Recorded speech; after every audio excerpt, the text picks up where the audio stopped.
All right. Um, so a little bit more reading tonight.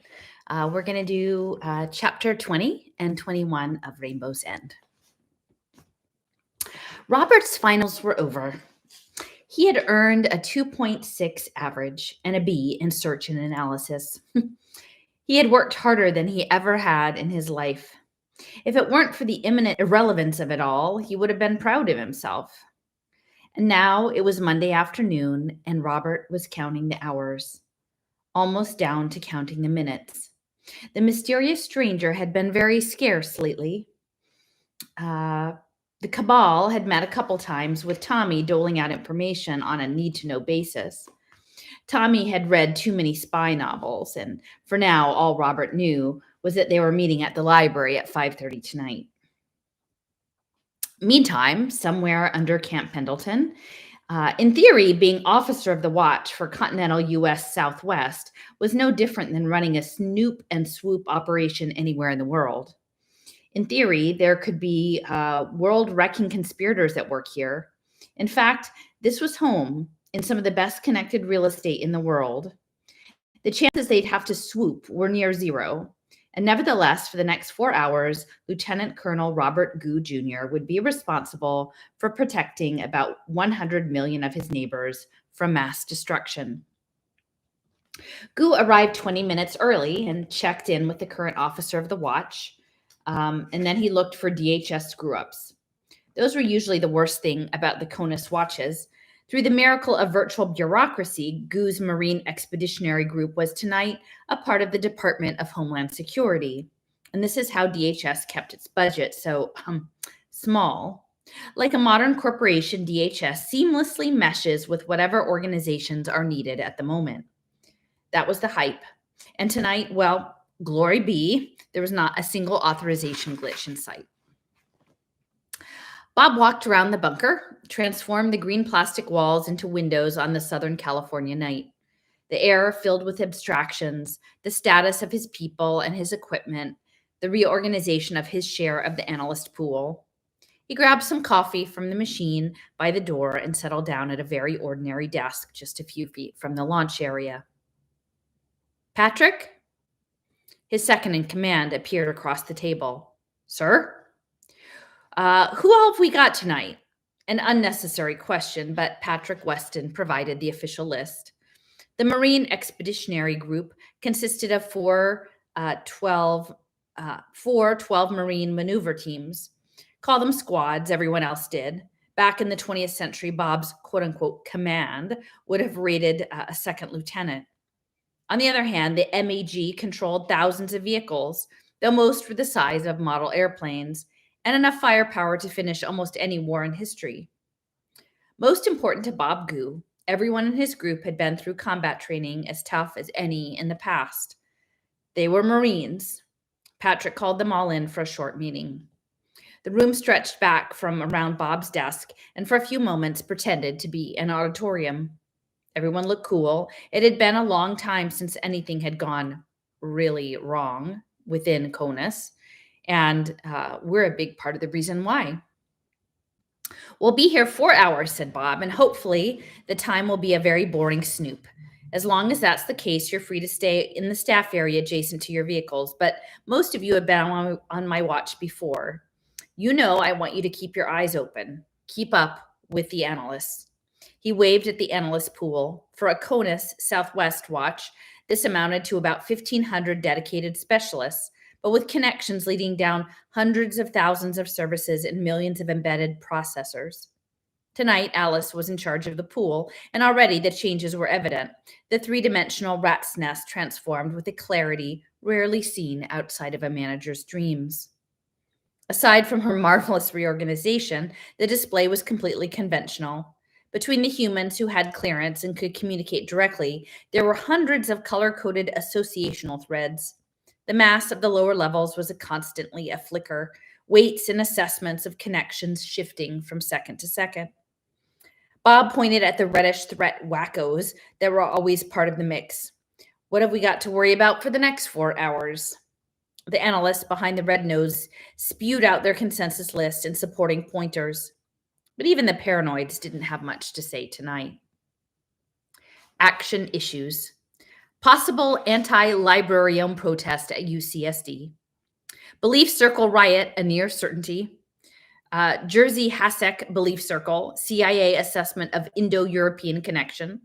Scoochamoot Belief Circle, CIA assessment of Central African connection. CIA assessment of Sub-Saharan connection. CIA assessment of Paraguay connection.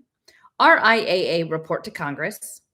Commercial entities, possible threats to infrastructure. Proximity to critical national security sites. General Genomics and Huertas International. Increased illegal computation imports, Orange County, Los Angeles County. Off-scale, low probability estimate linking preceding items. Law enforcement issues. FBI vice raid at Las Vegas Splendor Farm, a near certain event. Possible request for intelligence support. DEA enhancement drug raids in Kern County. Possible request for intelligence support. Possible out-of-area activity. Pacific Islanders settlements in Alberta. Persons of interest, Arizona, California, San Diego County. Increased short-term South Asian visitors. Others, Nevada. Recusal advisements. Bob let the list hang for a moment. Ha, said one of the gunnies. At least the politicians won't be a problem. Denying the law enforcement requests should be easy tonight, not like for kidnapping or murder prevention. A tech sergeant flickered highlights across the UCSD event cluster. This is what will keep you busy. Her light paused, expanding on definitions. What? This is a fight between belief circles? Well, I've never heard of such a thing. And one of the youngest Marines laughed. You're just getting old, Nancy. Cross-belief strife is tragic now. Bob didn't try to parse the slang, but he'd heard enough from Dad and Miri to get the point. He expanded the description of the expected riot. It looks like a combination of 20th century protest and modern gaming. It should be as safe as most public events. The problem is the location. There was so much biolab work near UCSD that any instability was a concern.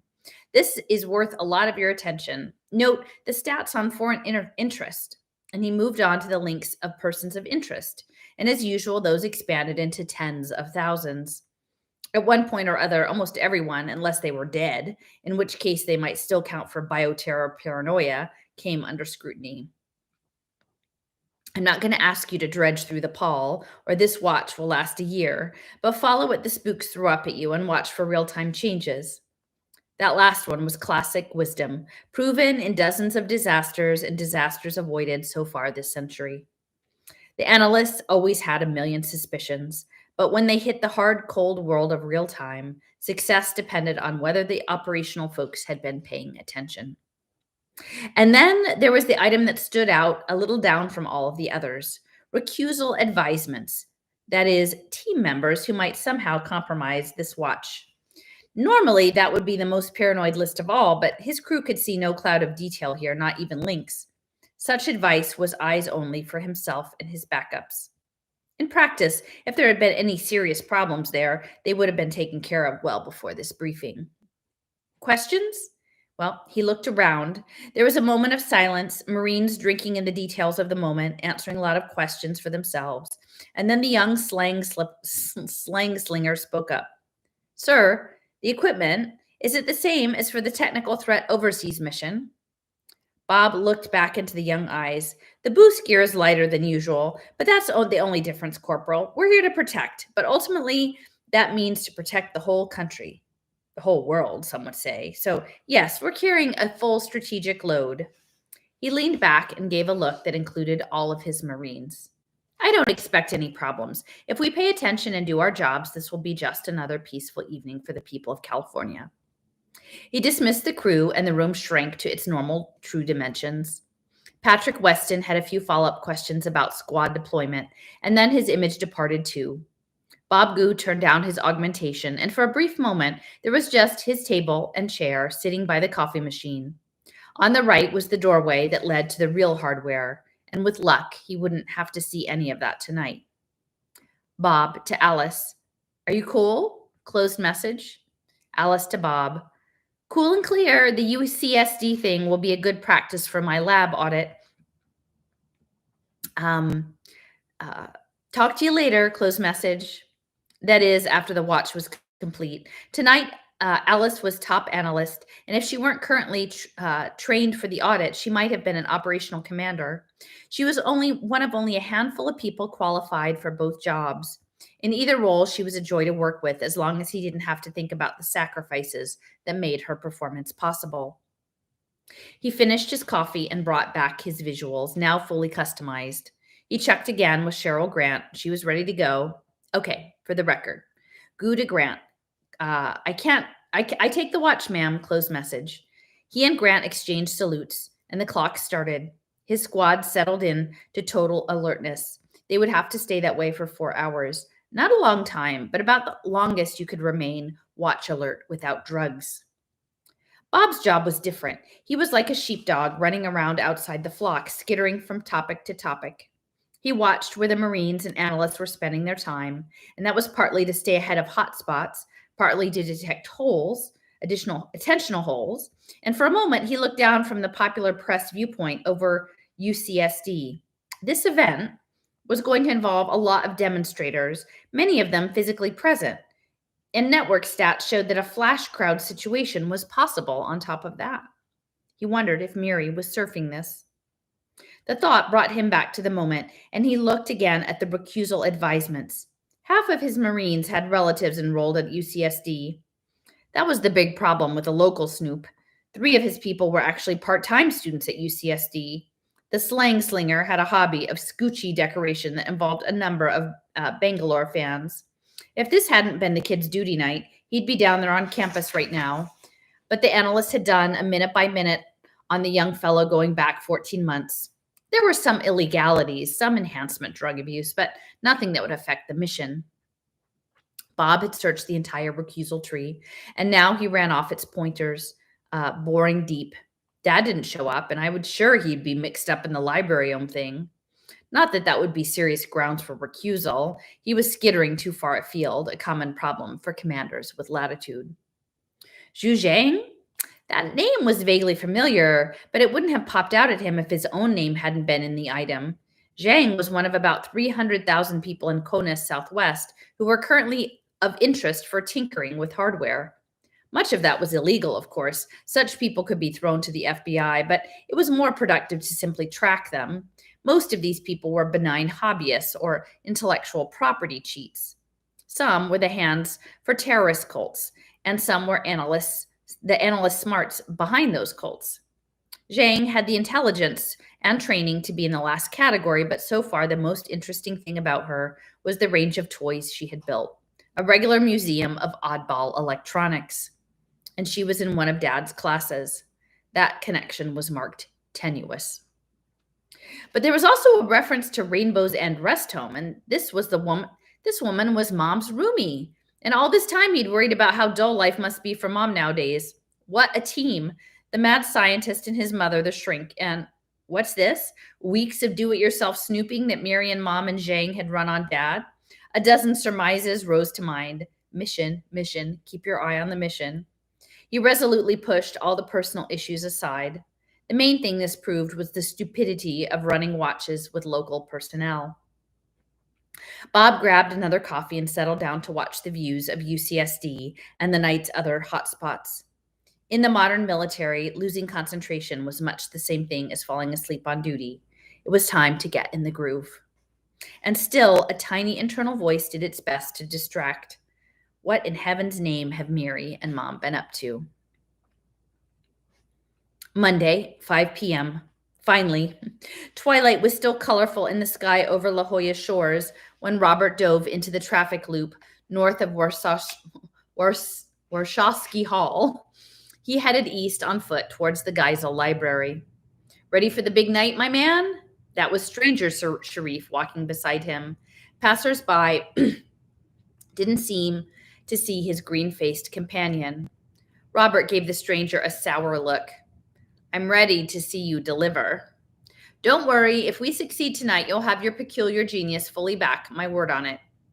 Robert grunted. Not for the first time he speculated on the lunacy of the terminally desperate. And don't look so discouraged, Professor. You've already done your hardest part. Tonight, it's mainly Tommy Parker who has to get things straight. Tommy, I wonder. You wonder? The stranger's smile broadened. So, you've identified Tommy's Miracle Design Bureau? Poor Tommy. He's the only one of you who thinks he's running free. In fact, he thinks I'm just one of his best collaborators. See, I can be nice when it's absolutely necessary.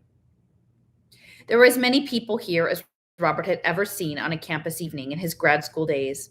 Up ahead, in the direction of the library, light hung in the sky brighter than the twilight behind them. Looking down from the tops of the eucalyptus trees, Robert could see crowds along the esplanades south and east of the library. There seemed to be several groups, not mixing. What's going on? That must be some distraction Tommy had promised, and it was far larger than Winnie's librarium demonstration. I have planned extraordinary festivities around the library tonight. Almost everyone is invited, especially staff from the General Genomics labs. But not you. I suggest we detour around the library. But that was the rendezvous point.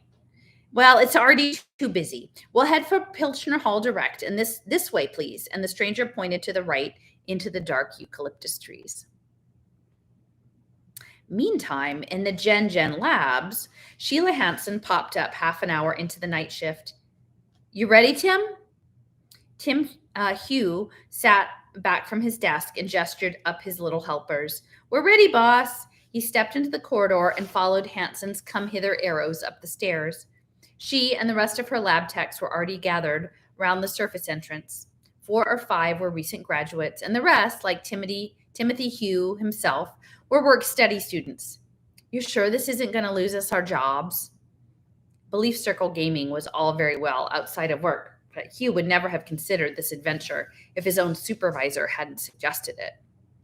Hansen laughed. I told you Gen regards this battle as a form of public service. Besides, it will embarrass Huertas International. Her glance took in all of them, Gen's entire night crew, except for Regulomics. Sheila's explanation was enough for Tim. Once upon a time, he had really looked forward to working at Gen. I mean, how many people got to see, in person, the lab equipment that their college majors were built upon? But more often than not, his job came down to unwedging overenthusiastic cleaning robots and hauling non-prepped cargo. Yes, sometimes there were real problems where you got to consult with users and help customize their experiment setup. But then you spent days devising automation so that wouldn't happen again. Not one of the crew members, even the ones who weren't Scoochamoodies, looked unhappy about tonight's little diversion. Okay, everybody, said Sheila. Now let's see you look properly formed. And they slipped into their Scoochie characters. They were Pooflongs and Dwelbs and a great big Shimaping. The Shimaping was Sheila, and she glanced at Hugh. You can't be a Scoochamoot, Tim. That's reserved. But I'm commanding the critters. And he waved at the helper bots that had followed him up the stairs. You're guiding them, Tim. You can be a lesser Scoochamoot.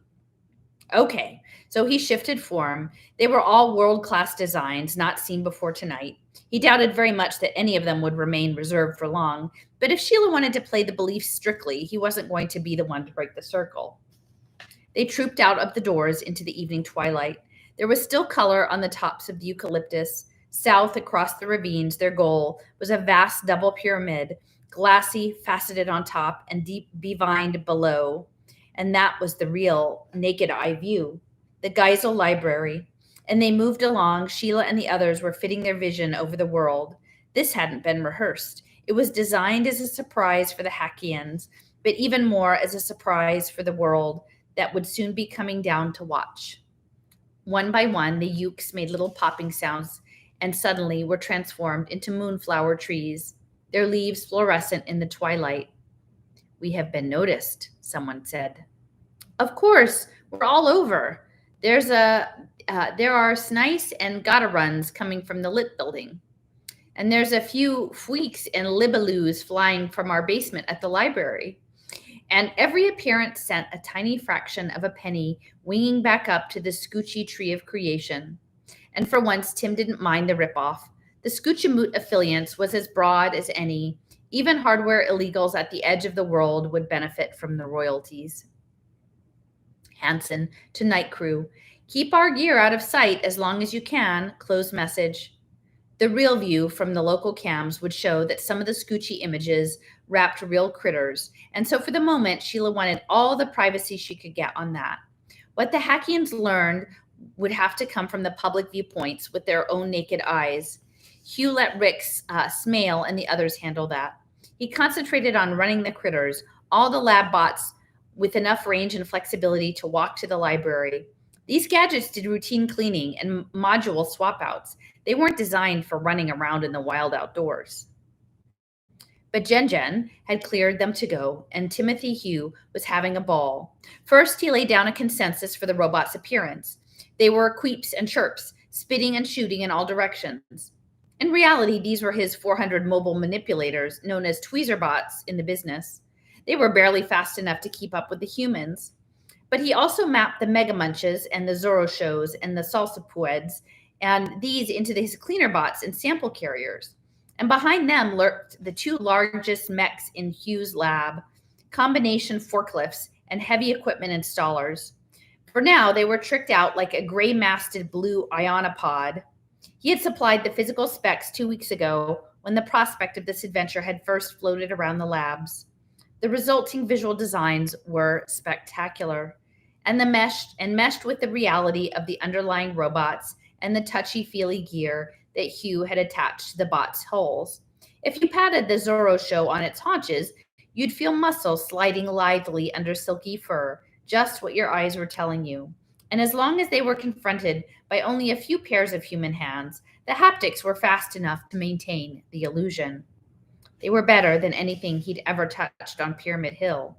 Of course, the remote audience would benefit very little from that, but it would boost the morale of the Scoochies here in person and undermine their opposite numbers among the Hasekians. And that enemy was already forming up. 5 Knights Guardian stood on the library's east entrance, and a librarian lurked by the snake path. That's all they have? So far, said Sheila, the Shimaping. I'm just hoping they aren't too fragmented. Yeah, that was the virtue and the weakness of the Scoochie worldview. Scoochamoot was distributed in bits and pieces. It was customized to the wishes of children, not just in the great powers, but also in the failed states at the edge of the world. The Scoochies had many different creations.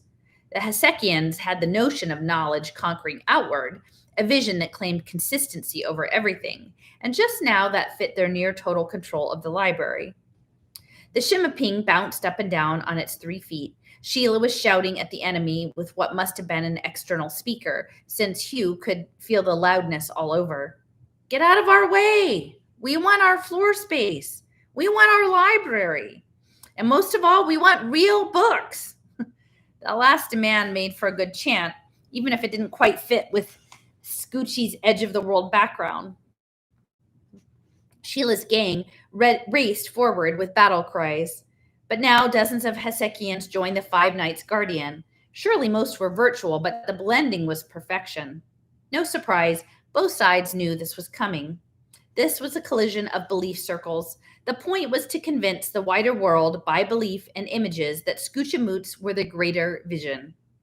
Both sides tonight thought they knew what was coming. In fact, Tim's had something special planned.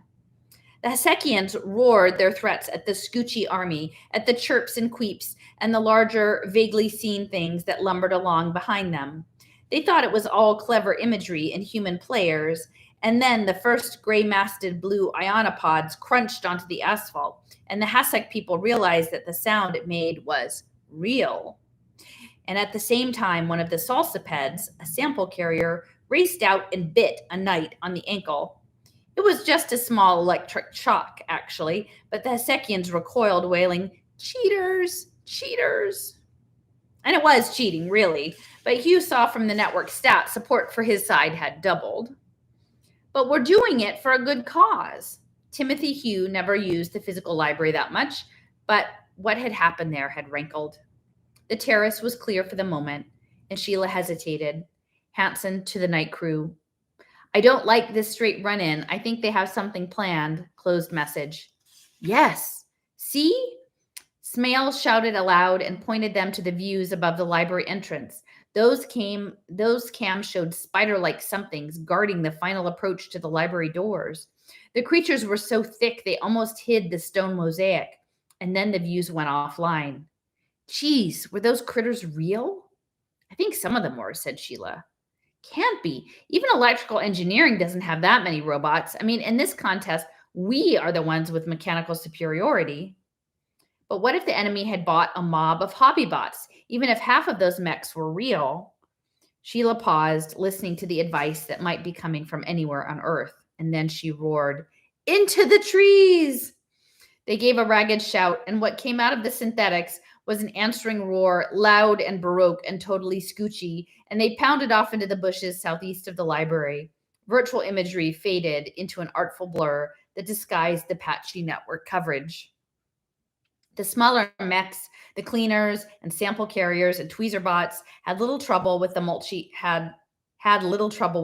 ground cover. It was the forklifts that were the problem. They sank into the softness. Hugh ran around them, giving a push here, moving a stone there, and the monsters slowly shuffled forward. It was not so different from some of the work he had to do down in the lab, but now was the time for some out-of-band complaining. Hugh to Hanson, "This doesn't help, Sheila. The spider bots will just follow us here," closed message. Hanson to Hugh, "Bear with me. This detour will work. Watch what I," closed message. A little yip of surprise came from Sheila's lips, and her sentence hung uncompleted. The virtual scoochies blundered on for a pace or two, depending on their various latencies, but the Gen night crew stumbled to an abrupt stop, and everyone milled for a moment, images coalescing as they threaded routes out of the thicket. But that was not the reason for the sudden stop. They were all staring at a man and a rabbit. The first real and the second virtual. And the two weren't exactly hiding. They were standing in a clearing, but there was brush all around, and until the scoochies came stumbling in, there had been no camera viewpoint on this spot. The rabbit was nothing special, a toonish chimera. It had a nicely impudent leer, you had to give it that. Well, Sheila, the Shimaping, hesitated a second and then took a couple of threatening steps toward the rabbit. "You're out of place." The critter took a chomp out of its carrots and waggled an ear. "What's it to ya, Doc?" "I'm not a doctor yet," said the Shimaping. And the rabbit laughed. "In your dreams, then. I'm here to remind you that it's not just you and Hasek in collision tonight. There are other, greater powers at work." It wailed the last words and swept a carrot-clutching white furred paw in the sky. Hugh to night crew, "Come on, Sheila. There's always bystanders." Smale to night crew, "Stopping here just dilutes our reputation." But Sheila ignored the objections, and she sidled around the impudent rabbit and stepped close to the physically present human. That guy looked aggressively normal, in his 50s maybe, Hispanic, dressed in dark work clothes. He was the perfect picture of a UCSD faculty, though a bit overdressed, and he was wearing, but very low-key, not even showing courtesy info, and his eyes followed the Shimaping with a sure calmness that, now that Hugh noticed, was a little unnerving. Then Hugh saw what Sheila was seeing. The stranger was projecting imagery. Now, it was a subtle thing, the sort of far lavender shades that you almost can't see, and there was a mist that drifted up from the stranger's shoes and seemed even brighter as it flowed to the trees. Hanson to night crew, "Switch to utility view," closed message. Gen's utility diagnostics were tricky to use outside of a lab, but they were much more sophisticated than what came with Epiphany outfits. In the utility view, you could see this guy was heavily equipped.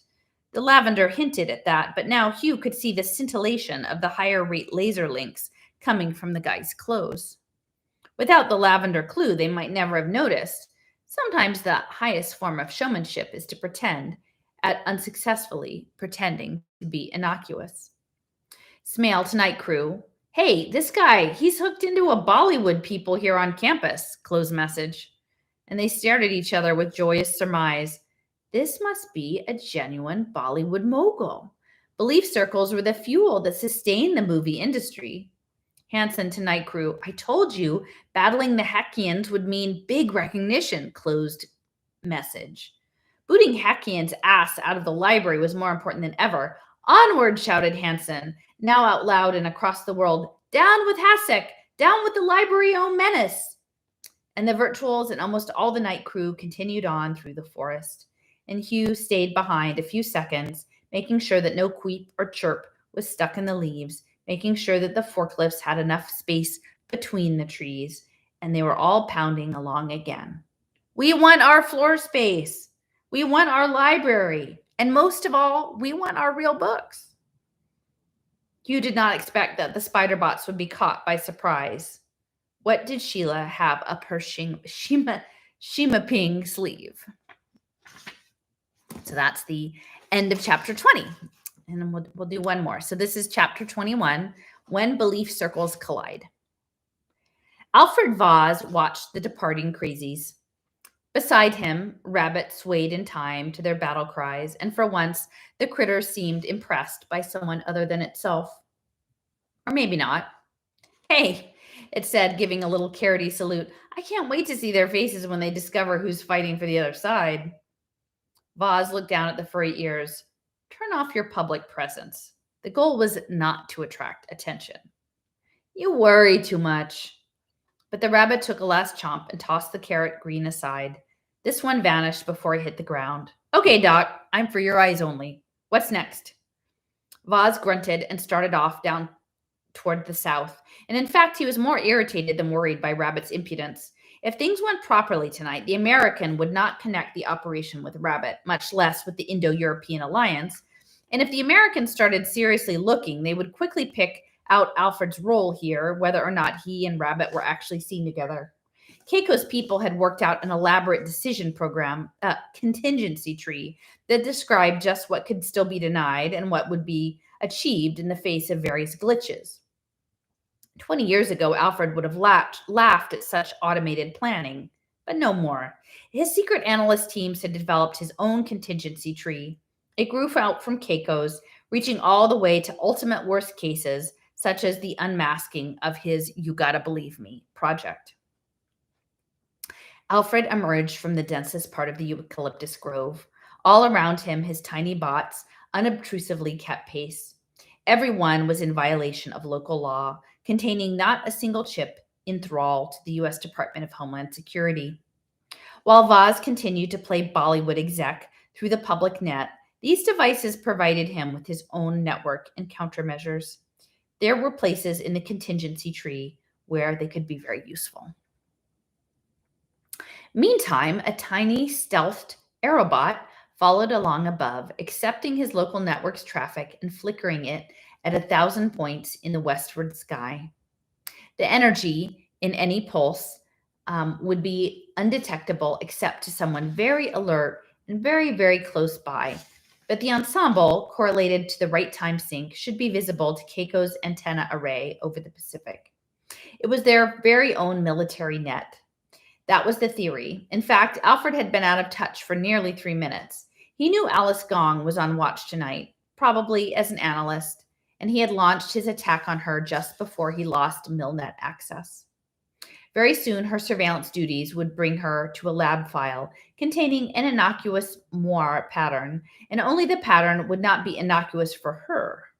Has that happened yet? Maybe he should snoop it out via the public net. Come on, Doc. Come on, come on. The rabbit danced a little jig. Its voice had a mocking lilt that Alfred had first heard some 80 years earlier. Is there some kind of a problem? No problem, said Vaz. Are your agents in place? Never fear. All but Rivera and Gu are at the start point. I'm guiding them around the riot even as we speak, but if you want to snoop the fiber, you better hurry up. The ground was firm and level. There was a surfaced path, and now their speed was limited by how fast his mechs could make their stealthy way. There were crowds here, but almost everyone was walking toward the library. He caught a glimpse of Rivera and Gu, and once he saw 2 children on bicycles. Where did that fit with the Hesekians and the Scoochies? He would have to put the question to his analyst pool, if only he had his Milnet link. The mysterious stranger hustled Robert off the surface path, down past where the administration bungalows used to be. Robert kept a virtual light on the rough ground. The view was up to the second and clearer than a flashlight might have given him.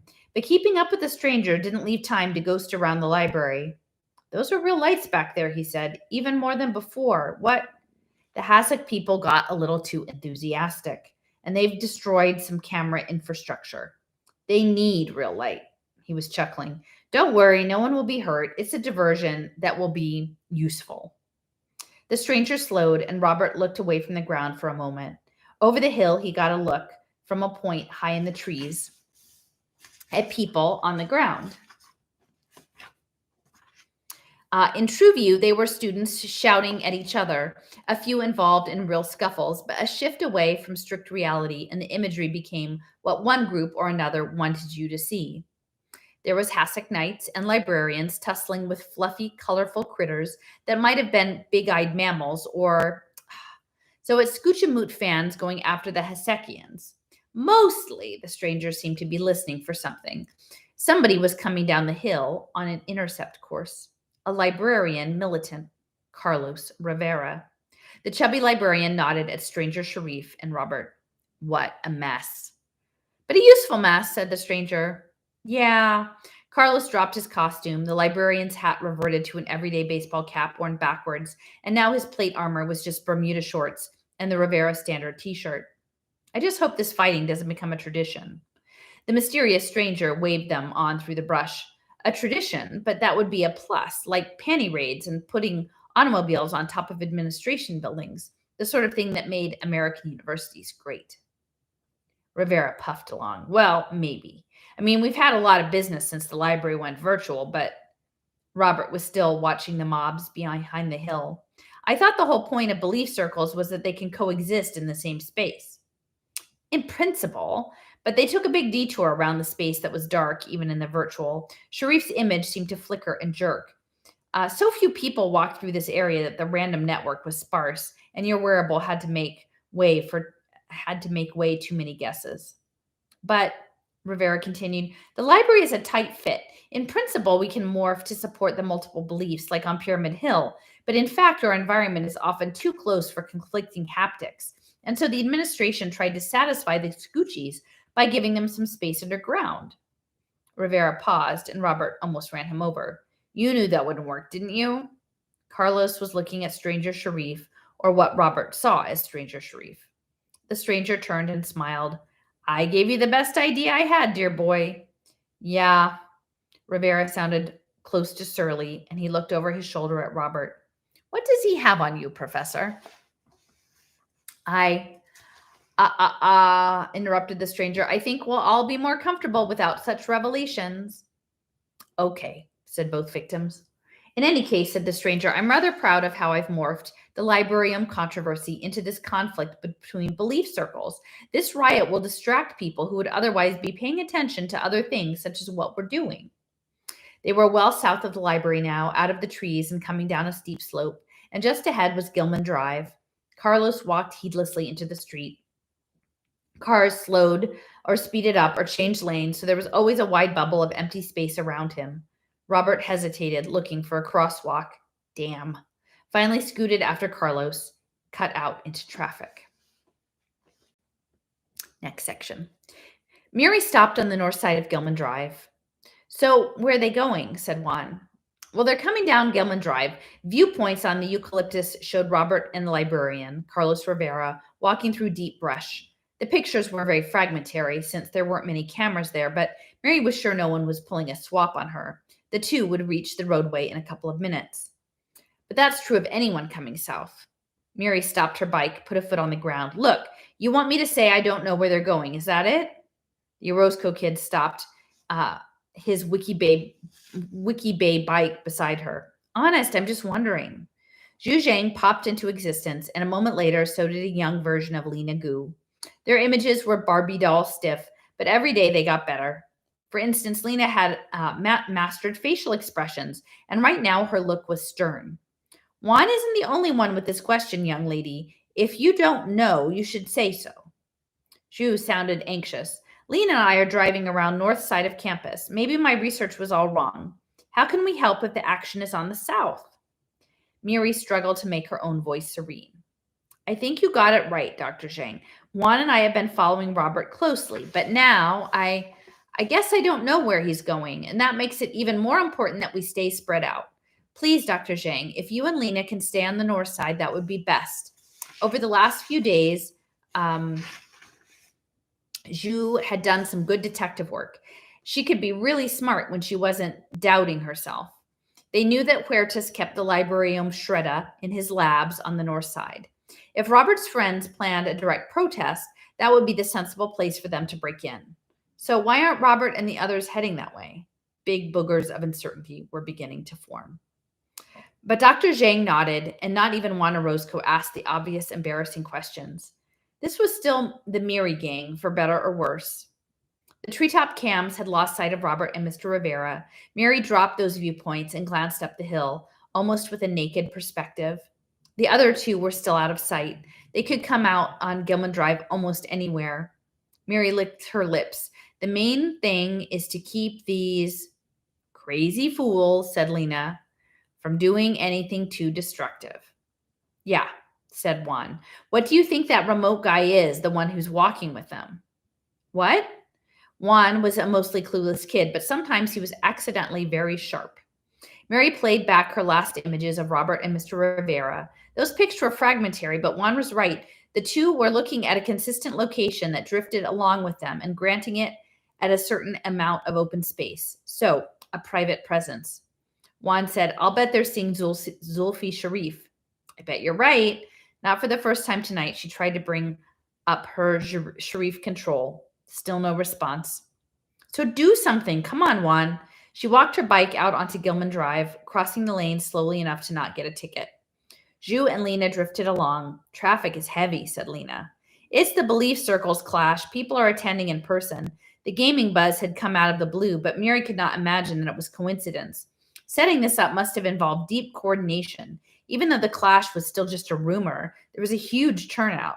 The cars around them were dropping off passengers, and people were laughing and shouting and talking and walking to the library. The sidewalks on the other side of Gilman Drive were all but empty. She reached the far curve and looked back. Come on, Juan. And now the sky above the library was twisting violet, a very nice fractal effect from some art co-op in northern China. She glanced at a network status. It wasn't just automobile traffic that was heavy. She could see network trunks lighting up all over California. There were millions of viewpoints being exported from UCSD's campus. There were hundreds of thousands of virtual participants. And Juan caught up with her. He said, it's a whirlwind. It's like a big game first day. The boy nodded, but he wasn't paying attention. Look what I just found in the street. The gadget was half crushed. Metal fibers hung to one side.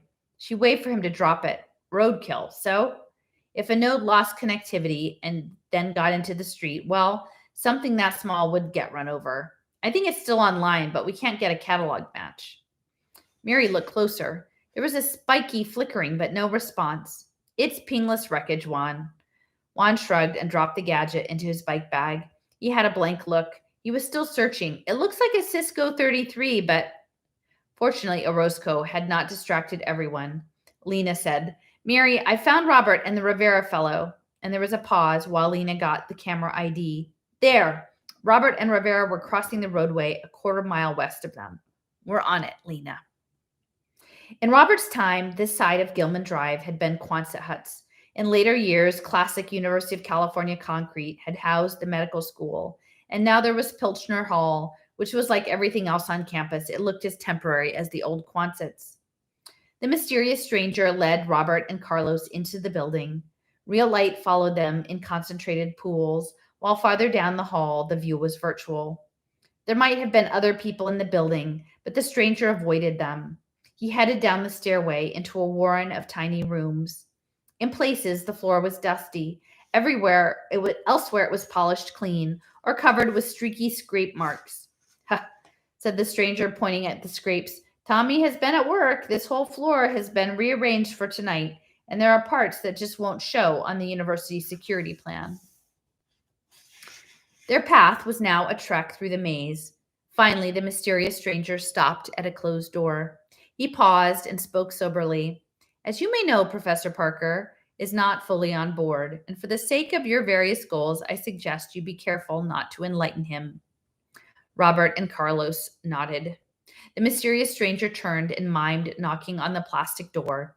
His hand sounded like a hammer pounding heavy wood, and after a moment, the door opened and Winston Blount peered out. Hello, Carlos. His gaze passed less favorably over Robert and the stranger, and he waved them in. The room was a triangular wedge trapped between slanting walls. A concrete caisson took up most of the floor space. Tommy Parker sat on the floor beside a handcart that was filled with plastic bags and backpacks. Hi, you guys. Right on time. He glanced at his laptop. You'll be pleased to know that the press and police did not notice your arrival. At the moment, we are standing in a room that doesn't even exist. This, and he slapped the caisson, is still visible to the university, but it will happily lie about what we are doing. Robert edged around the blocky structure. I remember this. In the 1970s, the caisson had been out of doors, covered with a wooden lid, and he looked over the edge just as before the iron ladder rungs marched downward into darkness. Tommy stood up. He had his laptop in a sling that left the keyboard and display accessible, but also freed him to move about. In his own way, Tommy Parker had arrived at wearable computing. Tommy reached into the handcart and lifted out 2 plastic bags. Time to leave your epiphanies behind, guys. I've got new clothes for you. You really meant it, said Rivera. Yep, your old clothes will help me fake your location. Meantime, the real you will be with me and using far better equipment. Not laptops, I hope, said Winnie, giving Parker's laptop sling a doubtful look. But he and the others shed shirts and pants and shoes, and they still had their contact lenses, but now there was nothing to drive them. The real lighting was bright enough, but without external sound and vision, the room felt like a coffin. Tommy seemed genuinely embarrassed by all the naked flab, but not for long. He pulled open one of the plastic bags and passed around pants and shirts. They looked like play-grain fabric, working clothes. Carlos held up his new shirt to the light and peered at the weave. He folded it between his hands and rubbed the sides together. These clothes are dumb. Yep, no infrared microlasers, no processor nodes, just good old cotton as God meant for us to wear it. But don't worry, I have processors. I was joking about laptops, Tommy. Tommy shook his head. Not laptops either. I have herd boxes. Huh? Without his wearable, Robert was stumped. Carlos looked just as blank, but then some errant natural memory must have popped up. Oh, herd OS, but isn't that obsolete? Tommy was rummaging at the second plastic bag. He did not look up. Not obsolete, just illegal. And here they are. Genuine Hecho in Paraguay. And he handed each of his co-conspirators a black plastic box about the size and shape of a paperback book. There was a real keypad on one side and a metallic clip on the other. Just snap it on your waistband. Make sure the metal tab is actually touching your skin. Robert's new pants were too short and the shirt felt like a tent. He slipped the criminal computer onto his waistband and felt the cold touch of metal on his skin.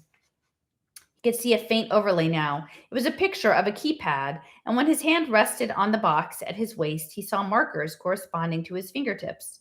What a pitiable interface. Don't cover the box with your shirt, Carlos, and all the COM ports are on it. Winnie, you mean we have to turn in just the right direction to make a connection? Yep. While we're below, our only external routing will be through my laptop, and my laptop's only uplink will be through this. Tommy held up something that looked like a prayer wheel. He gave it a little spin. There was a glint in the air, sliding along a thread far too fine to see, close to a connector Tommy held in the other hand. He turned and plugged that into a box on the handcart. Check it out.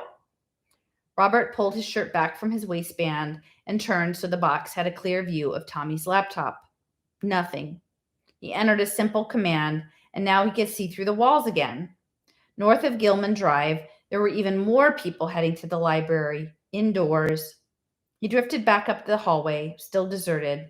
No, there was a fellow walking purposefully toward their secret room, and then he lost the viewpoint. Hey, Tommy. What? The stranger's voice sounded in Robert's ear. The audio was as bad as his old view page, but he clearly heard, You didn't see a thing, my man. Robert swallowed. Your fiber link is working fine, Tommy. Good. Parker walked around them, making sure that everyone could receive and transmit. Okay, you're all equipped. That was the fun part. Now here's the pack mule part. He pointed at the backpack on the handcart. Robert's pack weighed something like 40 pounds. Carlos's looked about the same. Tommy and Winnie had smaller packs, and even so, Blount struggled with his load. Winnie's like an old man. Yeah, Reed Weber's heavy minefield. Robert looked away before Winnie could take offense. He shrugged his own pack into a more comfortable position and complained.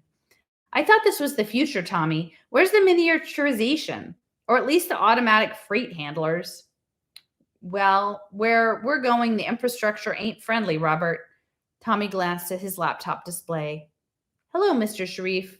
Okay, it looks like we're all ready to go. He bowed to them, bowed them towards the dark hole in the middle of the room. After you, gentlemen. Okay. So that's our chapters for tonight, 20 and 21. Night all.